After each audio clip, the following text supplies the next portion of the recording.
Welcome to Sinister Memory. If you're new here, subscribe now and let us know in the comments where you're listening to this story. Let's get to today's story, the yellowed pages of Dr. Nathaniel Prescott's medical journal, discovered in 1923 within the walls of a demolished Salem residence, present a most disturbing chronicle of events that transpired during the unseasonably cold spring of 1807. The physician's meticulous handwriting, though occasionally trembling in its execution, provides what historians now consider the most reliable documentation of the peculiar occurrences that befell the small community of Gallows Hill, Massachusetts. Dr. Prescott had arrived in the settlement 3 months prior to the incidents he would later describe as a manifestation of malady beyond the comprehension of medical science. His practice, established in a modest wooden structure adjacent to the village common, served a population of no more than 200 souls. The community consisted primarily of farming families whose ancestors had weathered the infamous witch trials of the previous century, their descendants bearing the weight of that dark legacy with characteristic New England stoicism. The first entry of concern, dated May 3, 1807, describes the physician's initial encounter with what he termed the affliction. Mrs.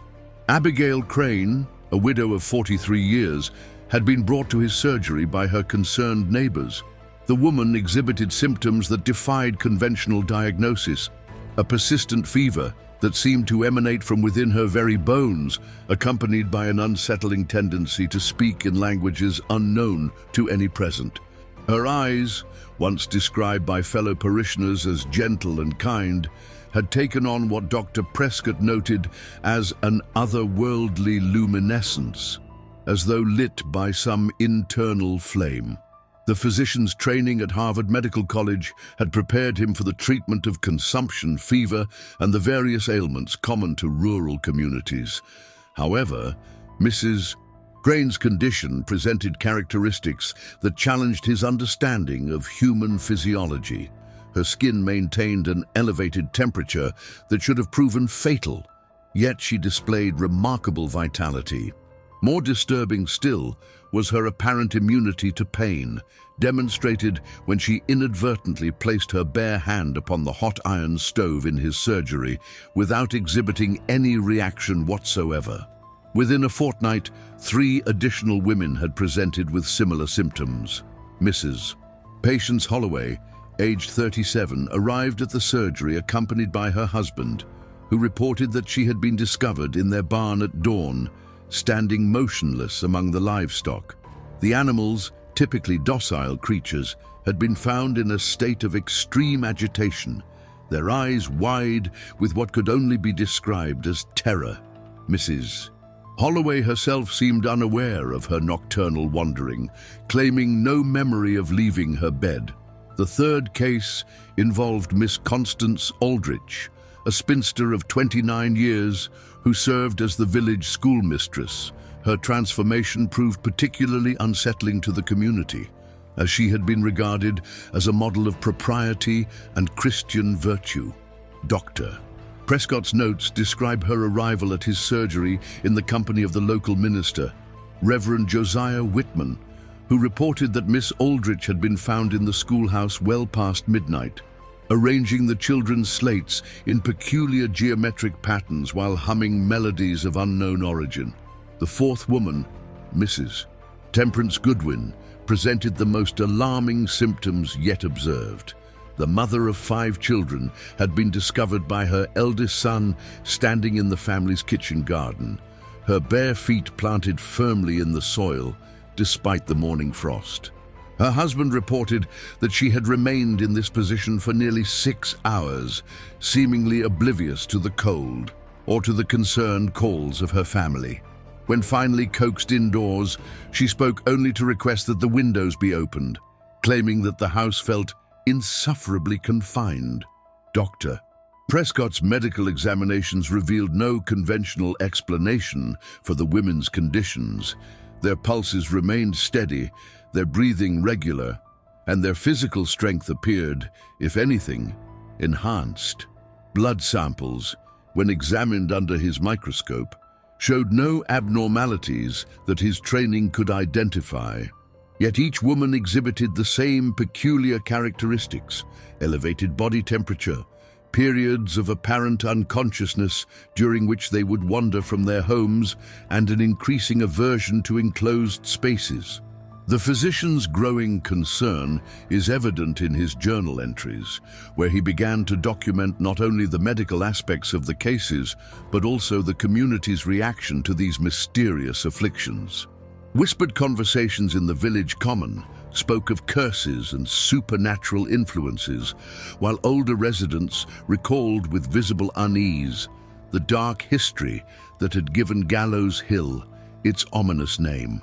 As May progressed, Dr. Prescott found himself confronting a medical mystery that would challenge not only his professional expertise, but his very understanding of the natural world. Reverend Josiah Whitman's personal correspondence, preserved within the archives of the Massachusetts Historical Society, provides crucial insight into the escalating peculiarities that gripped Gallows Hill during the second week of May 1807. His letters to Bishop Matthias Caldwell of Boston reveal a man of faith grappling with phenomena that challenged his theological understanding and threatened the spiritual foundation of his congregation. The Reverend's first letter, dated May 10th, describes his growing unease with the behavior exhibited by the 4 afflicted women during Sunday services. Mrs.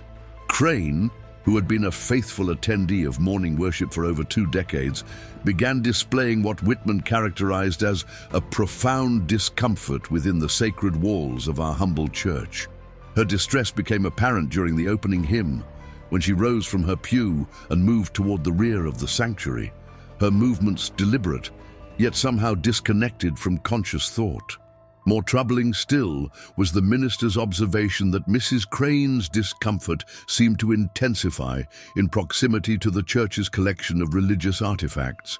The silver communion chalice, donated by the congregation's founding families, appeared to cause her particular distress.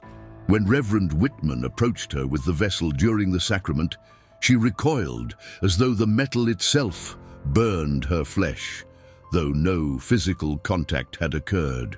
The minister's correspondence reveals his attempts to rationalize these occurrences within the framework of his theological training.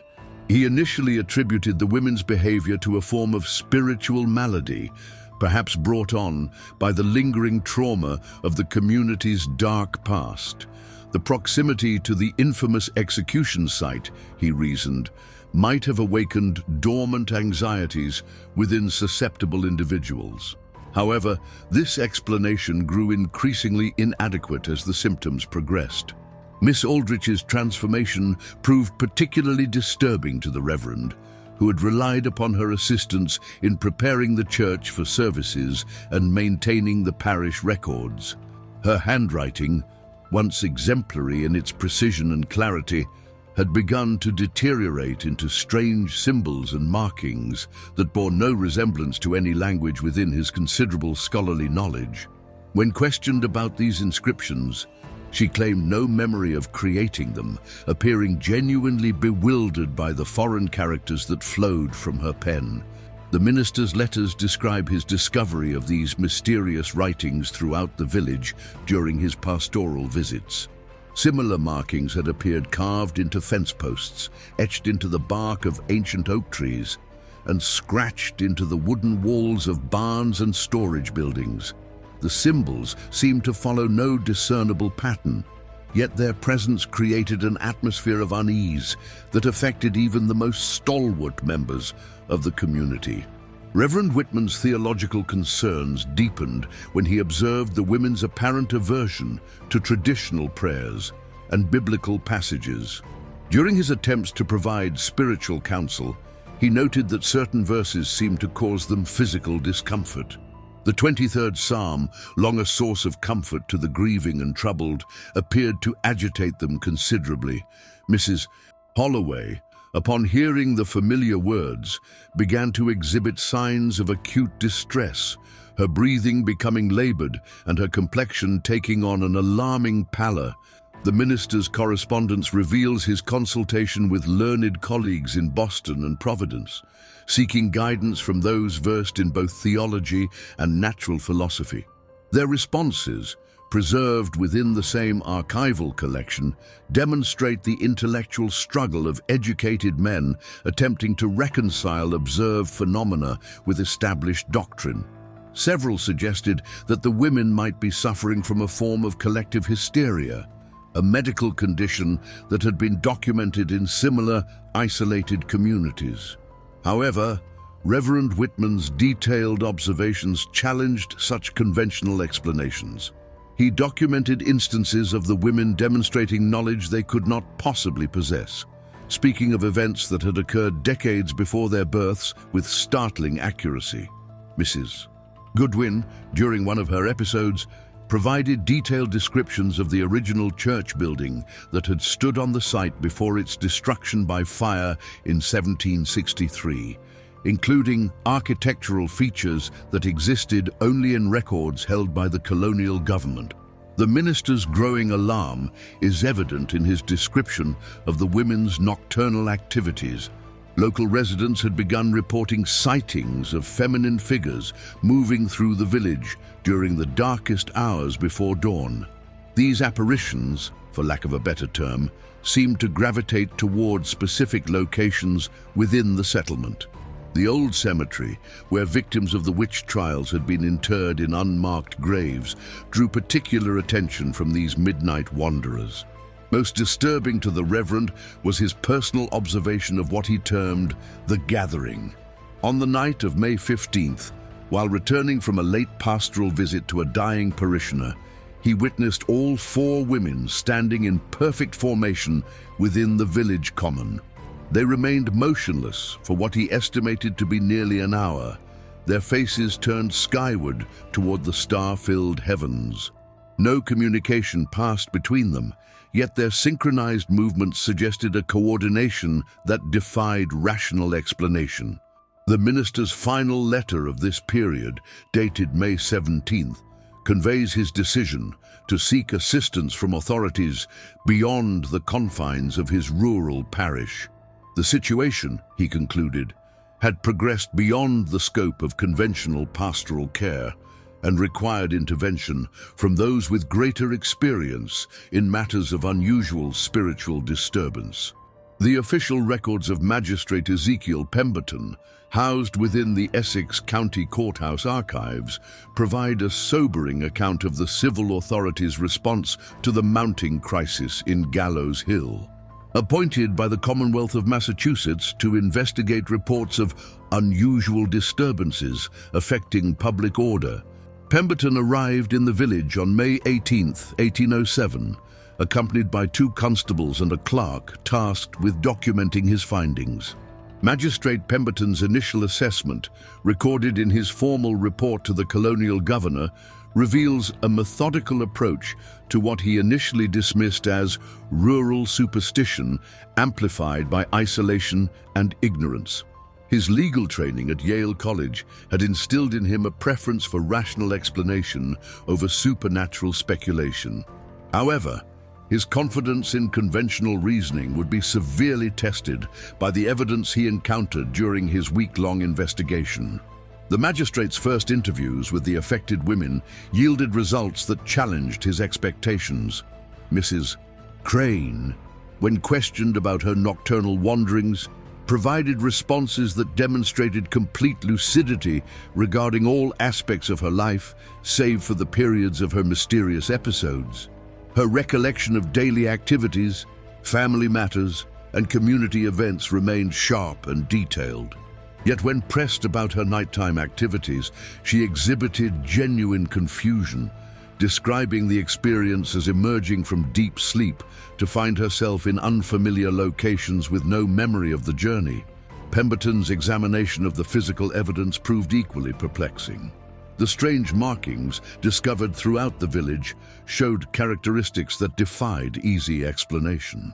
The symbols appeared to have been created with remarkable precision, their depth and uniformity suggesting the use of specialized tools. However, no such implements could be located among the possessions of the affected women or anywhere else within the community. The magistrate's attempts to reproduce similar markings using available carving instruments yielded crude approximations that bore little resemblance to the mysterious inscriptions. The investigation took an unexpected turn when Pemberton discovered that the symbols were not random in their placement. His clerk, a meticulous young man named Timothy Ashford, had been tasked with creating a detailed map of the markings' locations. When the positions were plotted on a survey of the village, they revealed a pattern that corresponded precisely with the boundaries of properties that had belonged to individuals accused during the witch trials of the previous century. This discovery prompted the magistrate to examine historical records with renewed interest. The colonial archives revealed that the current locations of the mysterious symbols aligned with sites where accused witches had lived, worked, or been detained prior to their trials. The pattern extended beyond mere coincidence, encompassing not only residential properties, but also locations where significant events of the persecution had occurred. The old jail foundation, long since overgrown with vegetation, bore markings that matched those found elsewhere in the village. Pemberton's investigation expanded to include interviews with longtime residents who possessed knowledge of the community's history. These conversations revealed details that had been passed down through generations, but never formally recorded. Several elderly villagers recalled stories told by their grandparents about strange occurrences that had preceded the witch trials, phenomena that bore striking similarities to the current situation. The magistrate's growing unease is evident in his private correspondence with his wife. Letters that survived within the family papers donated to the Massachusetts Historical Society in 1889. These personal communications reveal a man struggling to reconcile his rational worldview with increasingly inexplicable observations. He described witnessing Mrs. Holloway demonstrate knowledge of legal procedures and Latin terminology that far exceeded her educational background, speaking with an authority that seemed to emanate from decades of experience she could not possibly possess. More disturbing still was Pemberton's documentation of the women's apparent immunity to certain forms of physical discomfort. During his official examination, he observed Mrs. Goodwin place her hand directly upon a candle flame without exhibiting any reaction to what should have been excruciating pain. The skin showed no signs of burning, remaining unmarked despite prolonged contact with the fire. Similar demonstrations by the other affected women convinced the magistrate that he was dealing with phenomena beyond the scope of conventional investigation. The magistrate's attempts to establish a connection between the four women proved equally puzzling.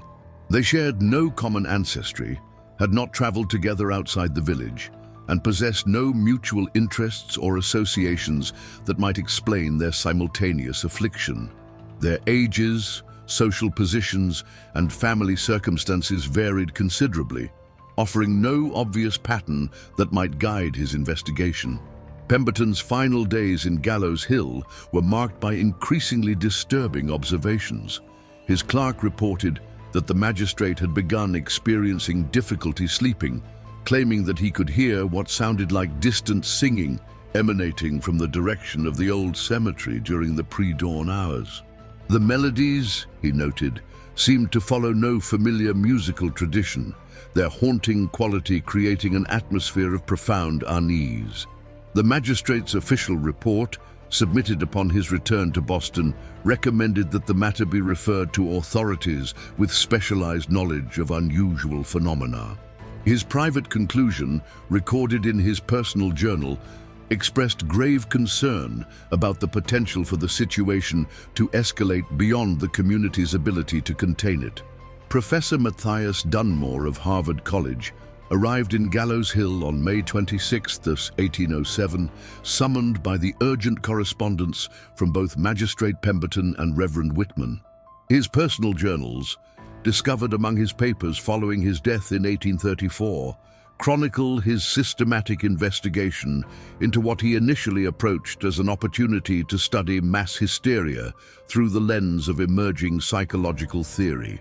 The professor's academic background in natural philosophy and his recent studies in European theories of mental aberration had prepared him, he believed, to provide rational explanation for the village's mysterious afflictions.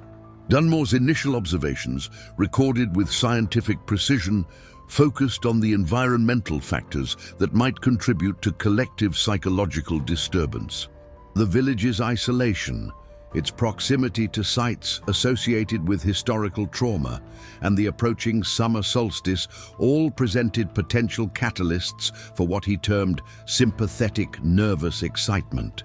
His methodology involved detailed interviews with each affected woman, careful documentation of their symptoms, and analysis of the physical evidence that had so perplexed his predecessors.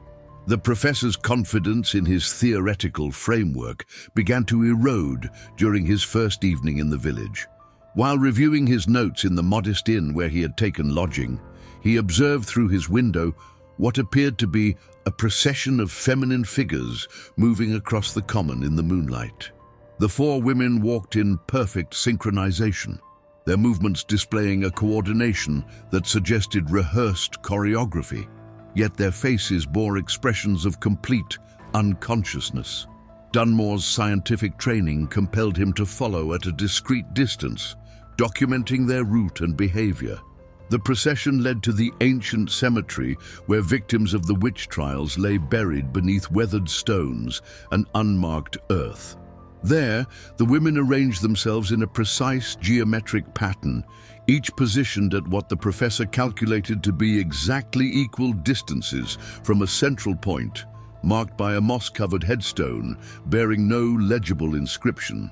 The scholar's journal entries describe his growing fascination with the mathematical precision of the women's movements. Their positioning corresponded to astronomical calculations he had studied in his research on ancient Celtic and Germanic ritual practices. The alignment suggested knowledge of celestial mechanics that far exceeded the educational opportunities available to rural New England women of their social station. More puzzling still was the apparent unconscious nature of their coordination, as though they were guided by some internal compass invisible to external observation. Professor Dunmore's academic curiosity led him to conduct experiments designed to test the limits of the women's altered states. During daylight hours, when they appeared completely normal, he presented them with complex mathematical problems and passages in Latin, Greek, and Hebrew. Their responses confirmed their limited formal education and conventional intellectual capabilities.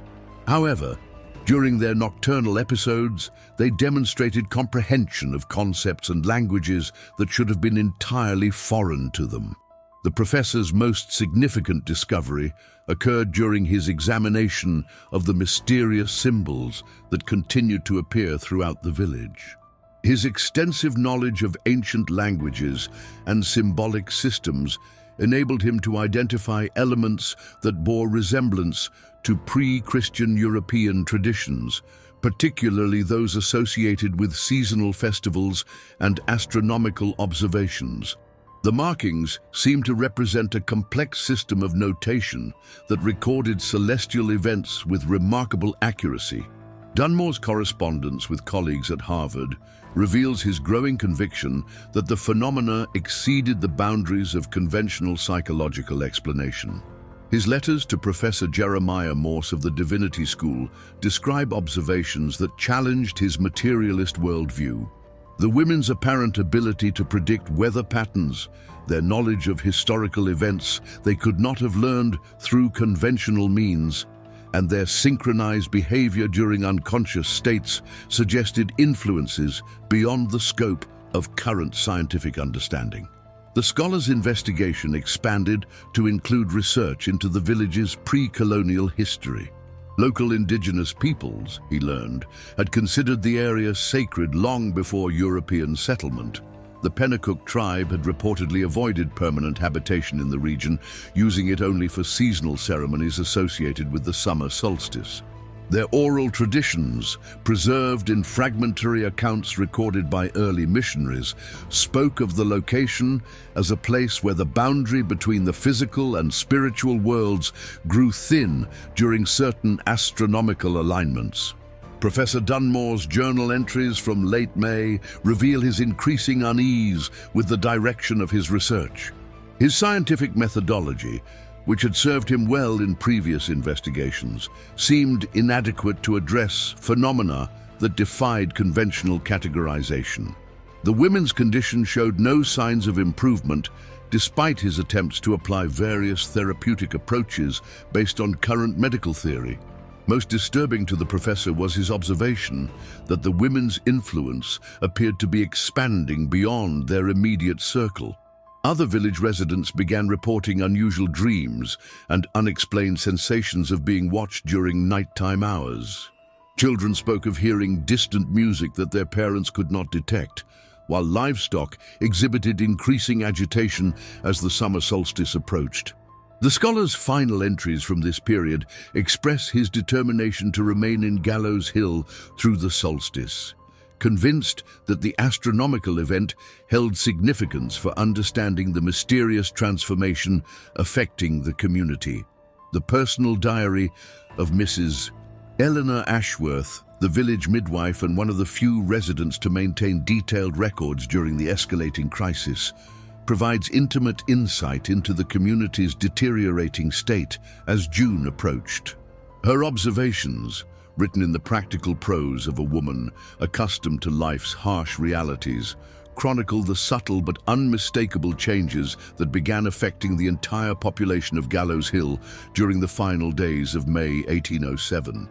Mrs. Ashworth's entries describe a growing sense of unease that seemed to permeate the very atmosphere of the village. Children who had previously played freely in the common now remained close to their homes, their usual laughter replaced by whispered conversations and furtive glances toward the cemetery. Livestock displayed increasing agitation, with cattle refusing to graze in certain pastures and horses shying away from paths that led toward the older sections of the settlement. The midwife's professional duties brought her into contact with every family in the community, providing her with a unique perspective on the spreading influence of the mysterious affliction. She documented subtle changes in behavior among residents who had previously shown no signs of disturbance. Women began experiencing vivid dreams that shared common elements, visions of dancing figures silhouetted against flames, ancient melodies that lingered in memory upon waking, and an inexplicable compulsion to venture outdoors during the darkest hours before dawn. Mrs. Ashworth's medical observations revealed physical symptoms that defied conventional explanation. Several women reported elevated body temperatures that caused no apparent discomfort, while others described sensations of internal burning that left no visible marks upon their skin. Most troubling was the midwife's discovery that these symptoms seemed to intensify in correlation with the lunar cycle, reaching their peak during the nights when the moon was darkest. The diary entries detail Mrs. Ashworth's growing concern about the 4 original sufferers, whose condition had progressed beyond the mysterious episodes that had first brought them to Dr. Prescott's attention. Mrs. Crane had begun speaking in languages that Professor Dunmore identified as archaic dialects of Gaelic and Old Norse, tongues that had not been spoken in the region for centuries. Her knowledge of these ancient languages appeared complete and fluent, as though she had been raised speaking them from childhood. Miss Aldrich's transformation proved equally disturbing to the community. The schoolmistress had abandoned her teaching duties entirely, spending her days creating intricate drawings that covered every available surface in her modest home. The images depicted scenes that bore no resemblance to anything within her experience, elaborate ceremonies conducted by robed figures, astronomical charts of impossible complexity, and architectural structures that seemed to blend European cathedral design with far older, more primitive elements. Mrs. Ashworth's entries describe her attempts to provide care for Mrs. Holloway, whose family had requested the midwife's assistance when their own efforts proved inadequate. The woman's nocturnal wanderings had become more frequent and extensive, with family members discovering her in increasingly remote locations throughout the countryside. Her feet showed no signs of injury despite traversing rough terrain barefoot, and her clothing remained mysteriously clean despite her journeys through forest and field. The midwife's observations of Mrs. Goodwin revealed perhaps the most alarming development in the progression of the affliction. The mother of 5 had begun to demonstrate an uncanny ability to predict events before they occurred. She accurately foretold the death of elderly Mr. Jeremiah Watts 3 days before the man showed any signs of illness, and correctly predicted the exact time of a severe thunderstorm that caught the village's weather-wise farmers completely unprepared. Mrs. Ashworth's diary chronicles the community's growing isolation as word of the strange occurrences spread to neighboring settlements. Merchants who had regularly traveled to Gallows Hill began avoiding the village entirely, while relatives from distant towns ceased their customary visits. The postal service, never reliable in the remote location, became increasingly sporadic as carriers reported feeling inexplicably uneasy when approaching the settlement. The midwife's entries from early June describe her discovery of additional symbols carved into the wooden beams of her own home, markings that had appeared overnight without any disturbance to her household. The precision and depth of the carvings suggested the use of tools far sharper than any available in the village, yet no evidence of forced entry or unauthorized presence could be detected. Most troubling to Mrs. Ashworth was her observation that the approaching summer solstice seemed to exert an increasingly powerful influence over the affected women. Their episodes of unconscious wandering became more frequent and prolonged, while their daytime periods of apparent normalcy grew correspondingly brief and fragmented. The testimony of Constable Jeremiah Morse, recorded in the official incident report filed with the Essex County Sheriff's Office, provides the most detailed account of the extraordinary events that transpired on the night of June 20th, 1807. His sworn statement, corroborated by multiple witnesses, describes phenomena that challenged the very foundations of rational understanding and marked the climax of the mysterious occurrences that had plagued Gallows Hill for nearly 2 months. Constable Morse had been conducting his evening patrol when he first observed unusual activity near the old cemetery. The 4 afflicted women had gathered at the site shortly after sunset, their movements displaying the same unconscious coordination that had characterized their previous nocturnal assemblies. However, this gathering differed markedly from their earlier meetings in both duration and intensity. Rather than maintaining their customary silent vigil, the women began to move in patterns that suggested the performance of some ancient ritual. The constable's report describes his decision to observe from a concealed position among the trees that bordered the cemetery grounds. From this vantage point, he witnessed what he characterized as a ceremony of such alien nature that it defied all Christian understanding. The women moved in intricate formations around the unmarked graves, their bare feet tracing geometric patterns in the earth with mathematical precision. Their movements created pathways that connected specific burial sites, forming a complex design that encompassed the entire cemetery. Morse's testimony reveals that the women's ritual was accompanied by vocalizations unlike anything he had previously encountered.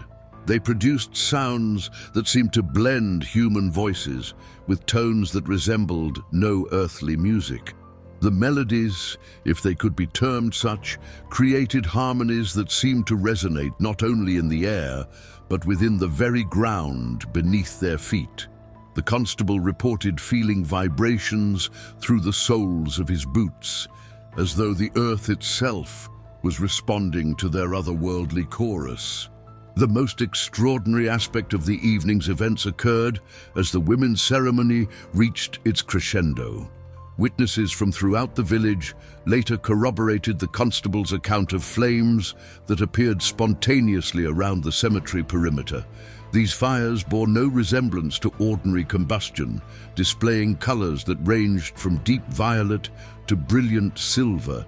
The flames produced no smoke and generated no heat that could be detected beyond a distance of several feet, yet they illuminated the entire area with an ethereal radiance.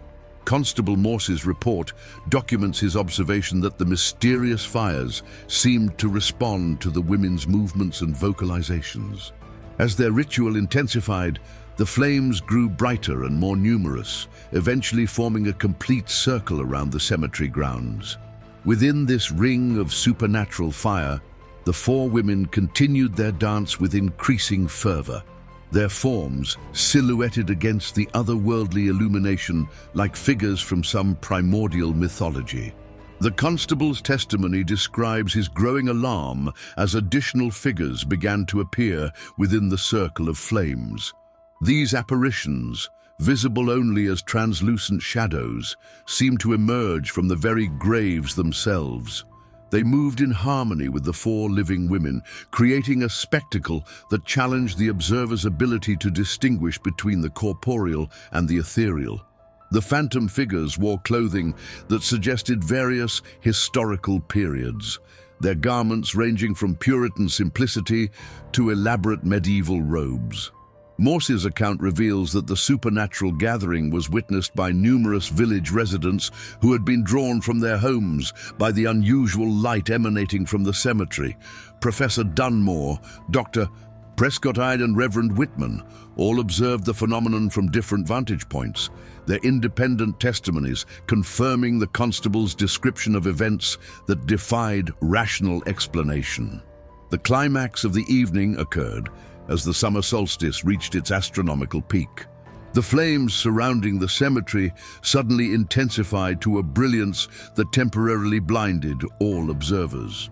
When their vision cleared, the four women were found collapsed upon the ground within the circle, their bodies arranged in the same geometric pattern they had traced with their movements.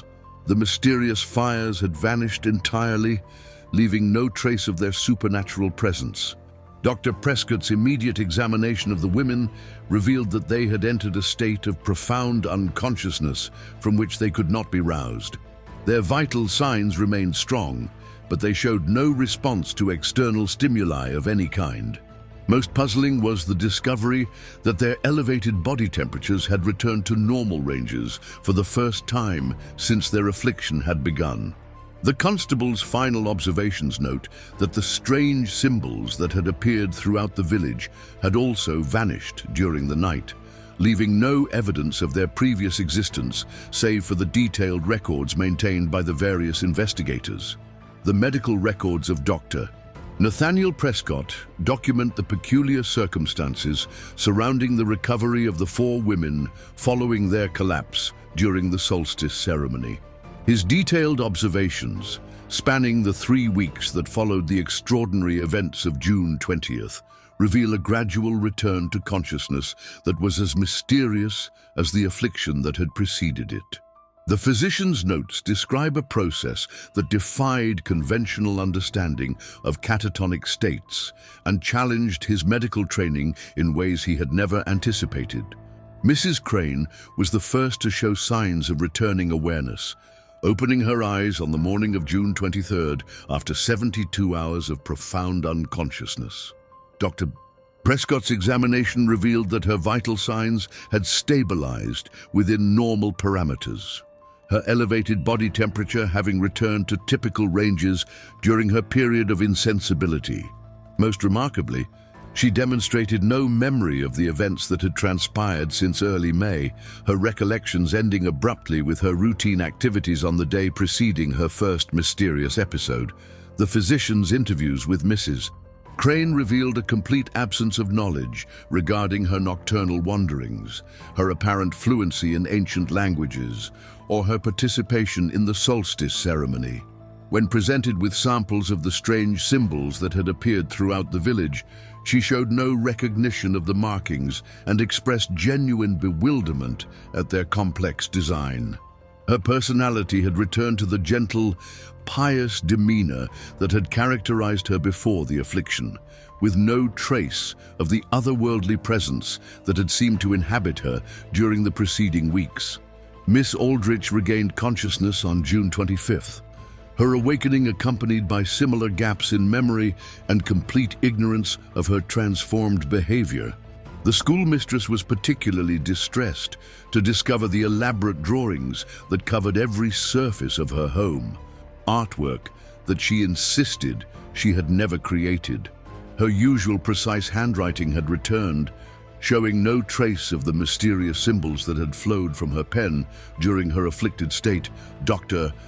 Prescott noted that her educational limitations had reasserted themselves, with no evidence of the advanced knowledge she had previously demonstrated. Mrs. Holloway's recovery occurred on June 27th, following a pattern identical to that of her fellow sufferers. Her family reported that she seemed genuinely confused by their accounts of her nocturnal wanderings and showed no recognition of the remote locations where she had been discovered during her episodes. The woman's feet, which had shown no signs of injury despite her barefoot journeys across rough terrain, now displayed the normal sensitivity to discomfort that would be expected from such exposure. Mrs. Goodwin was the last to regain consciousness, awakening on June 29th with the same complete amnesia regarding her transformed state. Her children, who had been deeply disturbed by their mother's ability to predict future events, found her return to her normal maternal concerns with no trace of her previous uncanny prescience. The geometric patterns she had traced in her garden during her episodes had mysteriously disappeared, leaving the soil undisturbed as though her midnight activities had never occurred. Dr. Prescott's medical examinations of all four women revealed no lasting physical effects from their extraordinary ordeal. Blood samples showed no abnormalities, their reflexes had returned to normal ranges, and their general health appeared, if anything, improved from their condition prior to the affliction. Most puzzling to the physician was the complete absence of any medical explanation for either their transformation or their recovery. The community's reaction to the women's return to normalcy proved as complex as the mystery itself. While relief was the predominant emotion, many residents found themselves struggling to reconcile their memories of the extraordinary events with the mundane reality of the women's restored personalities. Children who had witnessed the supernatural flames spoke of their experiences in hushed tones, while adults found themselves questioning the reliability of their own perceptions. Professor Dunmore's final interviews with the recovered women yielded no additional insights into the nature of their affliction. His attempts to trigger memories of their transformed state through various stimuli proved unsuccessful, leading him to conclude that their amnesia was complete and irreversible. The scholar's frustration is evident in his correspondence with Harvard colleagues, where he expressed his inability to provide satisfactory scientific explanation for phenomena that had been witnessed by dozens of credible observers. Reverend Whitman's pastoral visits to the four women revealed their genuine distress at learning of their involvement in activities that contradicted their Christian beliefs. Their horror at descriptions of the solstice ceremony seemed authentic, suggesting that their participation had occurred without conscious volition or memory formation. The village gradually returned to its normal rhythms, though the memory of the extraordinary weeks lingered in the collective consciousness of the community. The fragmentary records discovered in 1923 within the walls of the demolished Salem residence paint an incomplete picture of Gallows Hill's return to apparent normalcy following the extraordinary events of summer 1807. Dr. Prescott's final journal entries, dated through September of that year, document his continued observation of the 4 women who had been at the center of the mysterious occurrences. His medical curiosity compelled him to monitor their condition for any signs of recurring symptoms, though his examinations revealed nothing beyond the ordinary ailments common to rural New England life. The physician's notes describe a community struggling to process the collective memory of events that challenged rational understanding. Conversations in the village common grew subdued when the topic arose, with many residents preferring to discuss the matter in private rather than risk public ridicule. The practical concerns of harvest season and preparation for winter gradually displaced the supernatural preoccupations that had dominated the summer months, though an undercurrent of unease persisted in the collective consciousness. Professor Dunmore's departure from Gallows Hill in late July marked the end of formal investigation into the phenomena.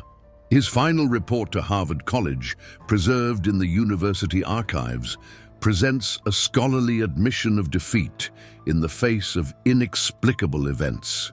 The professor's inability to provide satisfactory scientific explanation for the documented occurrences led him to recommend that the matter be classified among those natural phenomena that exceeded current understanding, pending future advances in medical and psychological knowledge. The scholar's private correspondence reveals his profound frustration with the limitations of contemporary scientific methodology when confronted with events that defied conventional categorization. His letters to European colleagues describe phenomena that bore striking similarities to accounts from remote regions of Scotland and Ireland, where similar occurrences had been documented but never satisfactorily explained. The professor's research into these historical parallels suggested patterns that transcended geographical and cultural boundaries, hinting at influences that operated beyond the scope of current academic understanding.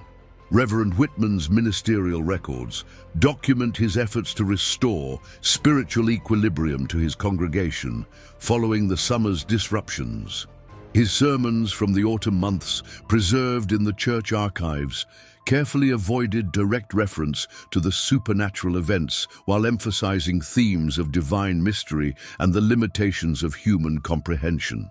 The minister's private struggle with theological implications is evident in his correspondence with Bishop Caldwell, where he expressed concern about the adequacy of conventional religious doctrine to address phenomena that challenged fundamental assumptions about the nature of reality. The village's gradual return to routine was marked by subtle but persistent changes in community behavior. Mrs. Ashworth's diary entries from the autumn months describe an increased tendency among residents to avoid the cemetery area, particularly during evening hours. Children who had previously played freely throughout the village now showed marked reluctance to venture near the sites where the mysterious symbols had appeared, though no visible traces of the markings remained. The 4 women who had been central to the summer's events resumed their normal lives with apparent success, though careful observers noted minor alterations in their behavior patterns. Mrs. Crane developed an aversion to enclosed spaces that had not existed before her affliction, while Miss Aldrich displayed an inexplicable reluctance to handle writing implements during certain phases of the lunar cycle. These subtle changes were documented by Dr. Prescott, but never satisfactorily explained. The historical record becomes increasingly fragmentary following the autumn of 1807. Dr. Prescott's journal entries cease abruptly in November, with no explanation for the discontinuation of his meticulous documentation. Professor Dunmore's subsequent research into similar phenomena took him to remote regions of Europe, where he disappeared under mysterious circumstances in 1812. Reverend Whitman continued his pastoral duties until his death from natural causes in 1834, though his later sermons showed a marked preoccupation with themes of cosmic mystery and divine incomprehensibility. The village of Gallows Hill itself gradually declined in the decades following the extraordinary summer of 1807. Families began relocating to more prosperous communities, citing economic opportunities elsewhere, though private correspondence suggests that lingering unease about the supernatural events influenced many decisions to depart. By 1850, the settlement had been largely abandoned, its buildings falling into decay and its cemetery becoming overgrown with vegetation that seemed to flourish with unusual vigor. Modern investigators who have attempted to locate the precise site of the former village have encountered unexpected difficulties, with compass readings proving unreliable and surveying equipment malfunctioning in ways that defy technical explanation. The mystery of Gallows Hill remains unsolved, its secrets buried beneath more than 2 centuries of silence and the inexorable passage of time. Thank you for joining us for another episode of Sinister Memory. If you enjoyed today's investigation, subscribe to our channel and ring the notification bell to be alerted when we unveil our next dark chronicle. Share your thoughts about this case in the comments below. We read every single one, and your ideas often lead us to our next investigation. Until next time.